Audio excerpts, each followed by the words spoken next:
ബീഹാർ മാതൃകയിൽ വോട്ടർ പട്ടിക പരിഷ്കരണം നടപ്പാക്കുന്നതിനെതിരെ നിയമസഭ ഒറ്റക്കെട്ടായി പ്രമേയം അവതരിപ്പിക്കും. സഭാ സമ്മേളനത്തിന്റെ രണ്ടാം ഘട്ടം ആരംഭിക്കുന്ന 29-നോ പിറ്റേ ദിവസമോ ആകും പ്രമേയം അവതരിപ്പിക്കുക. പ്രമേയത്തിന്റെ കരട് തയ്യാറായി. SIR നടപ്പാക്കുന്നതിനുള്ള നടപടികളുമായി കേന്ദ്ര തെരഞ്ഞെടുപ്പ് കമ്മീഷൻ മുന്നോട്ടു പോകുന്നതിനിടെയാണ് ഇതിനെതിരെ സംസ്ഥാന നിയമസഭ ഒറ്റക്കെട്ടായി രംഗത്തെത്തുന്നത്. നിയമസഭയിൽ പ്രമേയം കൊണ്ടുവരാൻ സർക്കാർ തീരുമാനിച്ചു. നിയമസഭാ സമ്മേളനത്തിന്റെ രണ്ടാം ഘട്ടം ആരംഭിക്കുന്ന 29-നോ പിറ്റേ ദിവസമോ സഭയിൽ പ്രമേയം അവതരിപ്പിക്കും. പ്രതിപക്ഷ നേതാവുമായി സർക്കാർ കൂടിയാലോചനയും നടത്തി. തീർച്ചയായിട്ടും സർക്കാർ അങ്ങനെ ഒരു അഭ്യർത്ഥന വെച്ചിട്ടുണ്ട്. ഞങ്ങളിതിനെ പൂർണ്ണമായി യോജിച്ച് പ്രമേയം കൊണ്ടുവരും.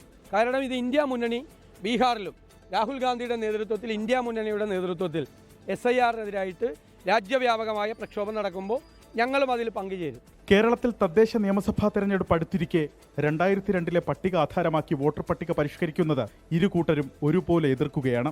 ഈ സാഹചര്യത്തിലാണ് SIR-നെതിരെ യോജിച്ച പ്രമേയം പാസാക്കുന്നത്. കഴിഞ്ഞ സഭാ സമ്മേളനത്തിൽ UGCയുടെ കരട് റെഗുലേഷനെതിരെ നിയമസഭ യോജിച്ച പ്രമേയം പാസാക്കിയിരുന്നു. വഖഫ് ഭേദഗതി ബിൽ പിൻവലിക്കണമെന്നാവശ്യപ്പെട്ട് 2024 ഒക്ടോബറിലും ലക്ഷദ്വീപിൽ അഡ്മിനിസ്ട്രേറ്ററെ ഉപയോഗിച്ചുള്ള രാഷ്ട്രീയ ഇടപെടലിനെതിരെ 2021-ലും കേന്ദ്ര സർക്കാരിനെതിരെ സംസ്ഥാന നിയമസഭ ഐക്യകണ്ഠേന പ്രമേയം പാസാക്കിയിരുന്നു.